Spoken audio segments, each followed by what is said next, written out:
Hello and welcome to the Oddschecker Royal Ascot preview. This is the episode for both Friday and Saturday. We're recording this on Monday afternoon, so with doubts around the runners for both for the races on Friday and odds not even being available for lots of Saturday, we've decided to combine the 2 days together. And we've already recorded Tuesday, Wednesday and Thursday, so if you're listening to this before those days racing, go and check them out both as a podcast and on YouTube on the Oddschecker channel as a video. I'm joined by two shrewdies, one to my right and one to my left. I've got Mike Spence on my right and Oddschecker's very own tipster Andy Holding to my left. They haven't come to blows yet. We've got a couple more days to get through. Been very civilised, isn't it? It has been so far. That's why I'm sitting in between you to prevent any fisticuffs. Calming effect you've got on us. Exactly, yeah. Let's get straight into it. The first race of the day on the Friday is the Albany. Beth is the 5-1 favourite ahead of Chili Pettin at 6-1. Final Song 7-1. Tango Theory of Time. Summer Romance 14-1. We don't know, of course, the likes of Theory of Time, Raffle Price 16-1, where these horses are going to run. Probably not here, but I'll open it to you guys if there's any horses you either think are worth having a small play on now, or if you think should be firmly in the notebook ready for Friday morning. Well, I do think this is one of the races of the meeting 2-year-old right wise. There's some seriously talented fillies in this. As far as I can see, watching the videos back, Wesley Ward's best 2-year-old filly runs here, Beth. She looked awesome, absolutely awesome when she won first time out. Obviously, she was long gone on to win at Keeneland. But I love the way she went through the last part of that race. She looked very strong. A lot of the other Wesley Ward fillies look 5 furlong fillies that are very precocious. But she looked, something about her, she had a bit of presence, bit of skies, bit of scope. Hence the fact that she's in the right race for me. I think you're more stoutly bred, the more 7 furlong mile fillies are going to end up coming to the fore here. But she's up against some good UK and Irish horses that I think will give her plenty to think about. We've talked about the form line for Daya from Roger Varians. Of course, if Raffle Prize runs well early on in the week, that'll give that form line a boost. I thought Galadriel ran a real big eye-catching race at York first time out. Chucked into a listed race first time out on the Naismore against genuine speedsters. She came home very, very eye-catchingly to get beat 5 lengths by Good Vibes. Again, that form line could be well represented early on in the week. And I do know the connections of J.M. Jackson. I think that she's better than what has already been shown on the racetrack, albeit she's run very, very well and respectably twice. Got beat by a previous winner or subsequent winner, first time at Thirst when they thought she was a certainty. They took her then to the National Stakes. She was drawn on the outside. She got dropped in by Ryan Moore to give her a chance.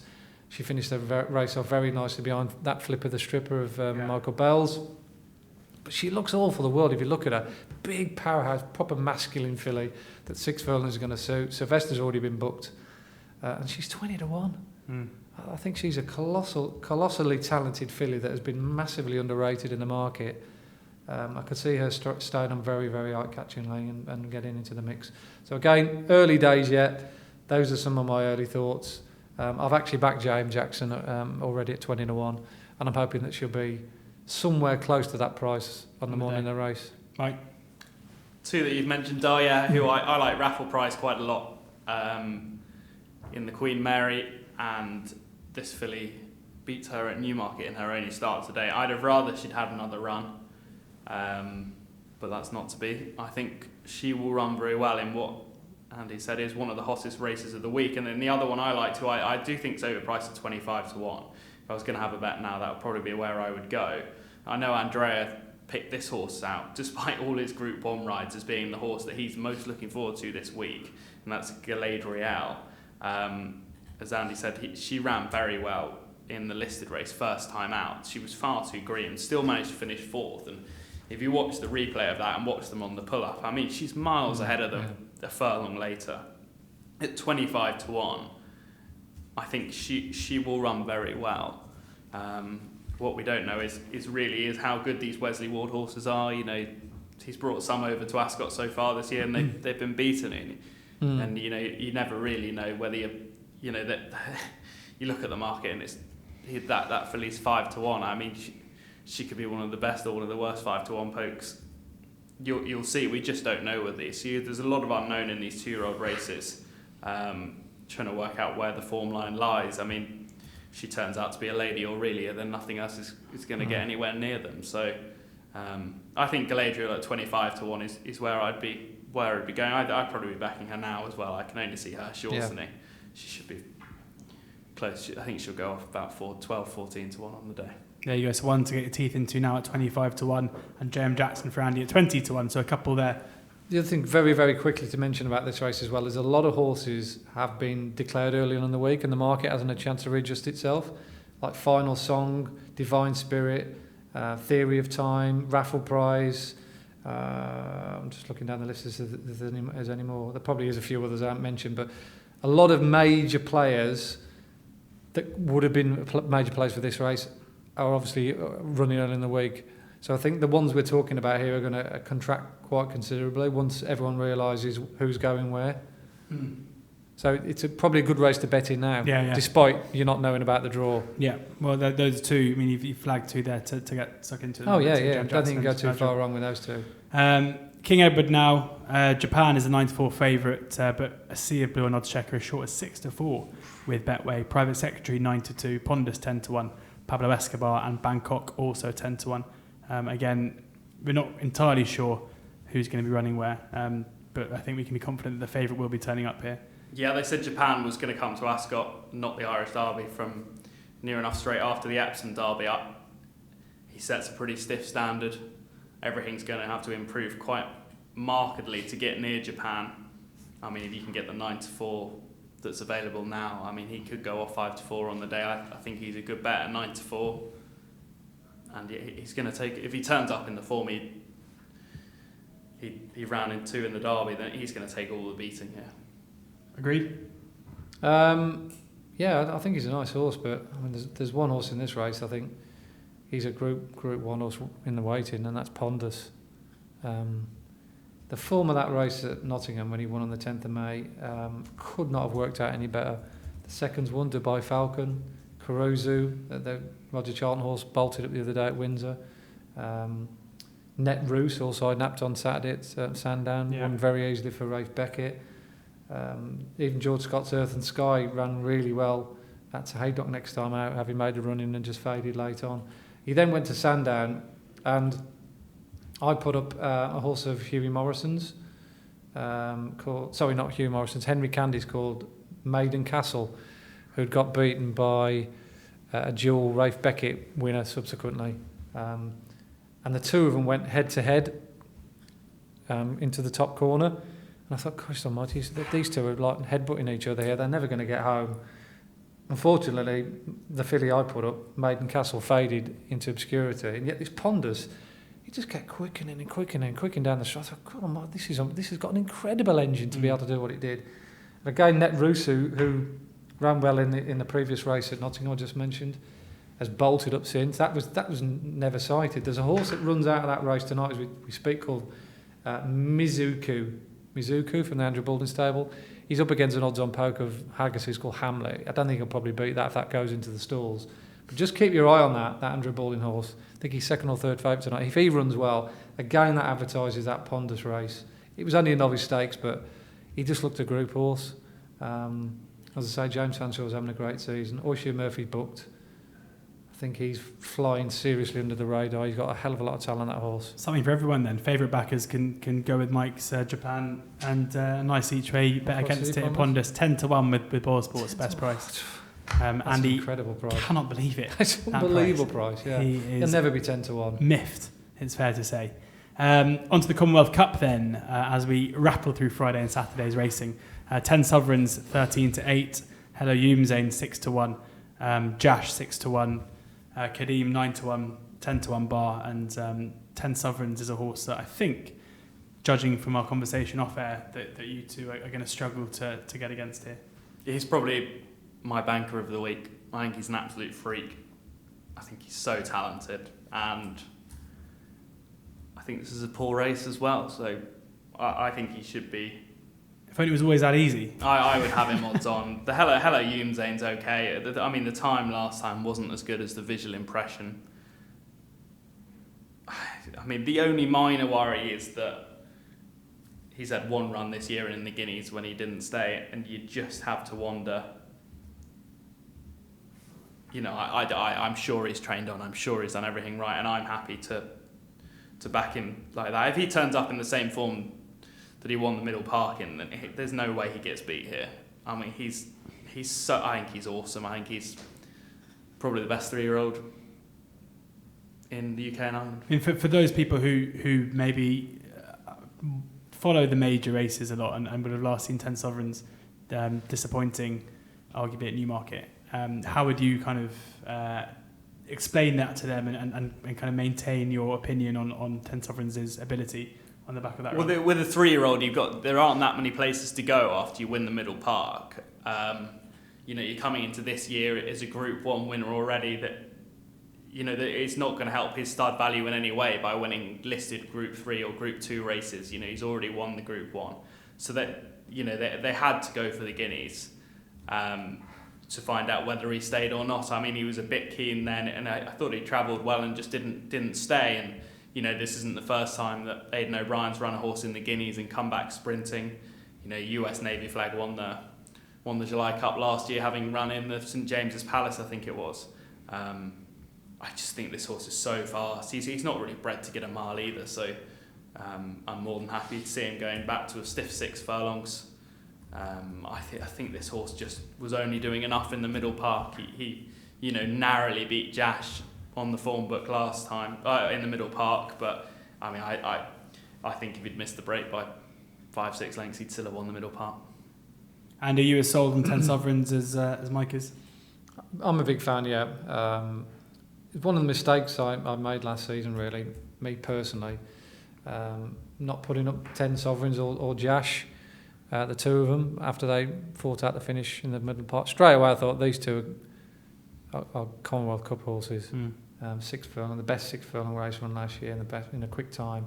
They pulled well clear of the rest. They look two really smart horses. Jash has gone down the conventional route so far this season, having run over his right trip, whereas Connections, as Mike's already pointed out, decided to roll the dice in the Guineas to try and win the ultimate prize for stud purposes. It didn't quite come off, but he went through that race like the good horse we know he is. It just isn't a miler, simple as that. He looked a 6 furlong horse last year, and that's going to prove the case. He probably will win here, as Mike said, and probably go Jubilee Cup, like US Navy Flag did last year.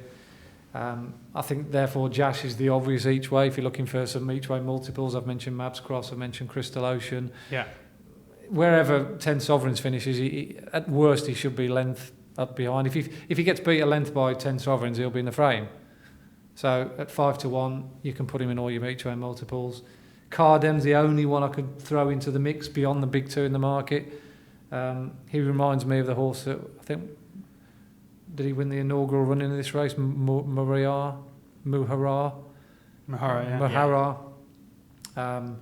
He only won a listed race at Newbury, but he did it in a fast time. And even the horse that finished last of 12 out of that field, Curious, went to Sandown the other day and bolted up. So I think you're overlooking him at your complete peril. But yeah, I mean, they do look two genuine Group 1 horses over 6 furlongs, 10 Sovereigns and Jash. And just for variety, I'd say that Jash is the each-way alternative to putting some each-way multiples at a better price. Yeah, Jash ranges from 4-1 to 6-1. That 6-1 best price is with Black Type. Onto the Coronation Stakes now, and we have another short price favourite here in Hermosa, who is 5-4. Jubiloso 9-2, second favourite. Castle Lady 7-1. Pretty Pollyanna 9-1, 16-1 bar.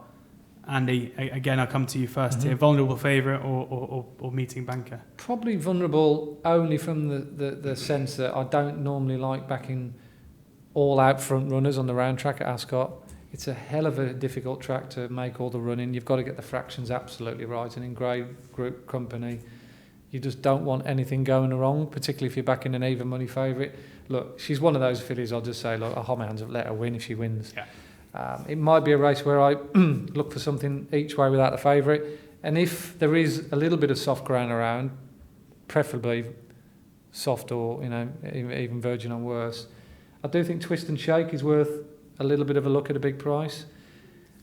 It was unlike John Gosden to roll the dice with her very quickly after winning at Nottingham only, I think it was a week beforehand. But she won by 7 wickets that day at Nottingham, and the horses that she beat were no mug. She beat Udaira, who then ran well behind Valorum at Yarmouth. Kamka, the Roger Varian filly, I think she won next time. Did she win a pattern race next time? Or certainly a very good race. Venusta, who's 6, has won since. And her sectional times that day compared with Pondus, there was 2 races over the mile and a half a furlong. Twist and Shake was by far and away the best from 4 out of those 2 horses. So on soft ground, she's very good. I didn't think she handled the quick ground at York when she got beat by Magnetic Charm, but she still ran respectably. And like I say, on soft ground, she could be one that would easily outrun her odds. I'd sooner back her than Jubiloso, who obviously was good the last day, but beat absolute, trees. So yeah, I think Hermosa is the best filly we've seen. Her time figure in Ireland was great, but I just don't like backing front runners and around track at short odds. So Twist and Shake. Twist and Shake, 25 Twist and to Shake, 1. sorry, not Twist and Shout. Twist and Shake at 20 to 1. Twist and Shake, 25 to 1. 25 to 1, is that right? 25 to 1, 365 Ladbrokes, Betfair, Paddy's, Coral, Boyles, Sporting Bet, and Spreadex. That'll do. Take your pick, Andy. Well, she looks like I'm a sure you've got Frank. Frank, all of them. Yeah. Like, everyone's just forgetting Castle Lady in here. I think Hermosa's probably the right price, but maybe a bit skinny. I wouldn't want to be laying her. Jubiloso, I agree. I think she's too short. I can't believe she's shorter than Castle Lady. Castle Lady won the French Guineas last time by a nose, beating Combs, who just failed to win the Prix Diane yesterday. And I mean, you're talking about a filly that's gone on 5-2 for the French Guineas. She's won all 3 of her starts, including the French Guineas, and she's coming to Ascot to run in essentially the follow-up race, and she's 7 to 1. I mean, she's such a big price. She could be anything, this filly. I mean, she's obviously really good anyway, but I didn't think there was any fluke about her beating the filly she did in France the first time. This has obviously been the next race and been planned the whole way. I mean, 7 to 1, an each way bet on her at 7s. She's proven all she's got to do is run to the same level, and she'll be in the first 2. Let alone the first 3. French horses in general get underestimated, yeah. particularly if you're not trained by André Fabre. Yeah, he's a very good trainer of fillies as well. Godolphin send a lot of their fillies that can't make listed level in the UK over there to him, and he's trained her obviously very well. I mean, if she's 7 to 1, I can't believe she's this price. If you were getting 5 to 1 each way, I think that would be a brilliant price. And to be able to get 7 to 1, I mean, it doesn't matter what the ground is, she's going to be fine on it. She's a very well-bred Chaminade filly. She's only been running this year. She didn't even run as a 2-year-old. I mean, she's just got any amount of potential. I think she's going to go very, very close. Got me very excited. I was thinking about going to Ascot on Friday. I thought I decided not to. I may now be booking my train ticket. Castle Lady 7 to 1 with William Hill, Betfair, Bet Victor, Paddy Power, Black Type, Boyles, and 888. So a lot of 7s around. Although again, you have to wonder if that's going to be there come Friday morning. So it may be worth getting involved now. The Sandringham Stakes next. A couple of handicaps to finish the day. If we have to rattle through these, then that's absolutely fine. But Nonchalance is a 7 to 1 favourite. Desirius 8 to 1. Leilina 10 to 1 with Hotsy Totsy. Magnetic Charm, Invitational 11 to 1 and 12 to 1. The pair 14 to 1. Bar. Might come to you first. Anything here? Nothing special, but Leilina at 10 to 1's a big price. She ran behind Private Secretary at Sandown. That race thrown out loads of winners. She didn't run particularly well, but that was over 10 furlongs. And then when she was dropped to a mile last time, she absolutely routed a fairly good field at Nottingham. I think she was tried in the Fillies Mile last year, which is unusual for Michael Stout. He wouldn't be one to just chance his arm for the hell of it, and she's rated 91. I think she could do quite a bit better. Andy? I think 2 horses that are well ahead of their marks are Nonchalant. I think she's better than 91. Yep. I like the way she travels and quickens. And a horse called Mayamura. She didn't quite get the mile and a quarter behind that Terrabellum at Goodwood the time before. I know Terrabellum got beat, but the ground was horrible the other day at Newbury. She just didn't get through the ground, but I think that's strong form. Back to a mile, she bolted up in a fast time at Ripon, and Simon Crisford, as we saw with Ostilio last year, he's not frightened to campaign one. especially for the Ascot meeting. And I think a mark of 88 doesn't do her justice. So Maymora. Maymora 20-1. 20-1. William Hill. And Nonchalant. Yeah, both of those two for me. Nonchalant's 7-1. On to the last day of the Friday, and that is the Duke of Edinburgh. And again here, Fujara Prince and Baghdad are 7-1 joint favourites. Al Mufri and Corgi both 10-1. Johnny Drama and Arthurian Flame 11 and 12s. Corelli also 12s, along with Sextant 14-1 bar. Same thing here, guys. Anything you want to flag up, do so now. Yeah, the obvious one for me in this race is Corgi, Hughie Morrison's horse. He's just an amazingly reliable customer in these kind of events. He loves Ascot. I think he was placed in the big handicap last year, the 1.5 mile handicap, and that race won by first 11 at York was one of the best time figures I've got handicap wise. Again, you're looking at a group race. Red Galileo was 8th, has won since, and this horse was a very creditable third. Wind operation seems to work for him. Look no further than Corgi. Keep it simple. Corgi at 10-1 across the board. Mike, he's a massive price at 10-1. Corgi, if any horse was having a run to get ready for another target, it was Corgi at York. I thought he just was given such a kind ride. Last day definitely wasn't his derby. This has clearly been the race they've wanted to win all season. Crowley rode him then. He's been booked on this horse all week. I think he's going to go very, very close. There you go. Corgi seems to be the panel's choice for the Duke of Edinburgh, that last race on Friday, the lucky last. So now we move on to the Saturday racing. There are just 3 races that we can cover here because only 3 races up on site with prices. And the first is the Hardwick. And looks like, we know Crystal Ocean won't be running, so Massar is the 4-1 favourite. A clutch of horses at 5-1, Southern France, Gaiath and Defoe. Mirage Dancer 6-1, Lati Dar 12-1, Coronet 14-1, 16-1 bar. Mike, coming to you first here. Any horses? I mean, it should be a decent race. This any horses you're looking at? It looks at the prices at the anti-post prices all look a bit skinny at the moment. The bookmakers obviously look at the moment as if they're not sure who's going to run. As such, I'd probably be waiting for the day because I think most of them are going to run.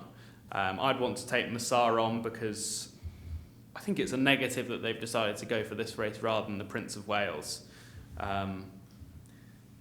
And as a result, I'd happy to take him on. I'm not that sure on Southern France, and Defoe, to me, he runs his best races when he's getting a real test of speed, which he's not going to get here. Mirage Dancer should have won the Wolferton last year. He was a good winner last time out at Goodwood. He'd definitely be my pick, and I think he is the one to beat. So currently 6-1, but probably wait for the day. I can't see him being any much shorter than 6. Massar and Defoe are going to be kept on side anyway. Yeah. He's not going to get much shorter. Okay. So I'd be waiting, but I think he's the one to be with. Andy? Yeah, it's a race I haven't got a particularly strong view. Obviously, Crystal Ocean would have been my number one choice had he run. If you believe the Coronation Cup form with Defoe, he's likely to take the world a beating. I don't think there was anything fluky about that result, I don't know what Mike thought. No, I think the same, but I'm not sure Ascot's his track, though. Okay. Mirage Dancer's definitely got a bit of potential. I like the way he's going. He's been gradually brought along. He likes Ascot. I think he's another contender, but at time of recording, it's a race I haven't really got my sort of teeth into at the moment. Well, let's get on to the Diamond Jubilee now, and a horse that's been your friend in the past, Invincible Army, heads to the market at 7-2. Inns of Court 6-1, City Light 8-1. Blue Point will not be running and is listed in the market, but we'll just ignore him.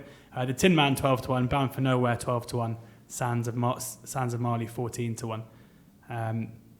Keeping the faith? I'd love him to win, not for my personal financial reasonings. He was probably one of my biggest disappointments last year when he was in the Commonwealth Cup. Everything went smoothly. He'd won at the track. He won the Sandy Lane, or he just got touched off by Sands of Marley in the Sandy Lane. Ships up to Ascot, 12-1 anti-post, 9-2 on the day. Everything looked brilliant, and he ran an absolute shocker from nowhere. He subsequently went on to run poorly again next time, so I'm thinking, perhaps the horse has just gone. He was then given a huge amount of time off, came back, won first time up doing handsprings in the Duke of York. He's gone in again since. He looks as if he's back, and I think it's in keeping with a lot of James Tate's horses are this year. He just seems to have a new raft wave of horses that are coming through that just seem to be a little bit more reliable, like that new Graduate and the one that won at Windsor the other night, runs early on in the week. Look, he's the right favourite, and if he's on his A game, then he's the one I think they've all got to beat. I think he's, like I say, 7-2. 7-2. He looks the right favourite. Yeah. I think the French horse is a player, City Light. City Light. He's run quite well in this race before. He's been given a campaign very much targeting this. I think you could do worse and have a look at him each way. Mike? I like Dream of Dreams each way. Ryan Moore's riding him. I thought he was a good winner last time. He's been brought along steadily, and I just think he's been missed in the market a bit. He's a lightly raced sprinter for what he is, and I think he could have a fair bit more to offer. At 14s, he looks overpriced. 16s, if you're lucky enough to have a sporting bet account. Who does? Finally, we are on to the Wokingham. The last race we will be covering here. Danzino is the 12-1 favourite, Foxtrot Lady and Cape Byron, and Gunmetal at 14-1, Soldier's Minute 16-1, along with Recon Mission and Perfection 20-1 bar. Let's go out with a bang. I want to hear. Yeah. I want you to solve the Wokingham for us now. Yeah. No need to look much further than Summerhand at 33-1. That's it. That's it. Any reasoning you're going to give us? He was unlucky not to beat Flavius Titus at Newmarket at the Craven meeting. At the Craven meeting. At that point, I then put him down as a Wokingham horse and hoped he'd actually come straight to the race. He went to the Guineas meeting though, and ran in a very good race behind On the Warpath. He posted an absolutely staggering figure. And I properly whacked the crossbar because he really bumped into one that day. But he had Flavius Titus back in third again, confirmed that form, and Flavius Titus has come out and won again since then. And Summerhand at 33-1, a stiff 6 furlongs is exactly what he wants. He's going to go very close. Very good. Summerhand at 33-1. Andy? Yeah, couldn't argue with that. That was a great shout at that price, given his form. I actually looked in the when On the Warpath won at Newmarket that day, because I put up Flavius Titus thinking he was solid. If he was entered in the Wokingham, and he wasn't, I thought, oh, he must be in the Golden Jubilee, and he wasn't. So I'm not sure quite what they're doing with On the Warpath, but he's a talented horse. So yeah, Summerhand is massively overpriced. Can't be 33-1. I do like my Ascot form, as I've talked about on this podcast for quite a little while. So I'd probably go with Cape Byron. He won the Victoria Cup fair and square. Seems to go on any ground. The variant sprinters, he's got a good line in with the likes of Flavius Titus, Spanish City, that kind of horse this season. And arguably this one's the pick. I like, when I'm looking at the Wokingham, my main focus of attention has been over the years, and I've done quite well in the Wokingham, is to look for horses with 7 furlong form. Yeah. I don't like backing 5 furlong horses going up, but I love 6-7 furlong horses, 6 furlong horses that have got the stamina for 7, because they go on a million, and you need to stay on well. And obviously Cape Byron fixed that criteria, and the form of the Victoria Cup has worked out incredibly well so far this season. So he'd probably do for me. Cape Byron at 14-1. And that brings us to a close of our Royal Ascot preview. We've done Tuesday, Wednesday and Thursday episodes. We've combined Friday and Saturday because we couldn't go through the card on Saturday. But I think you'll agree that both Mike and Andy have provided us with some unbelievably good insight. Just before we go, I'm going to ask you both for your nap of the meeting. Given this is a home fixture for Andy, he can go second, so he has a bit of time to think. So Mike, what would you say is your best bet right now for Royal Ascot? My best bet is... just trying to think. 10 sovereigns, I do think at 13-8. Yeah. It's just, yeah. 13-8, 10 sovereigns. Andy? Difficult to whittle it down. It'd be typical you to say Mabs Cross at 7 and 4. Mabs Cross to place, yeah. Each way treble, Mabs Cross, Ocean, Crystal Ocean, and Jash. There you go. But no, I think Sunday Sovereign's probably the pick of the 2-year-olds. I think he's a worthy favourite. Yeah, I'd have to give a very strong mention to Sparkle Roll at 25s as well. Ooh, I have to listen to all this back now. Okay, thanks so much for listening, guys, and thanks for watching. Fingers crossed we've provided some good info and some good bets, and crucially, most importantly, enjoy the racing.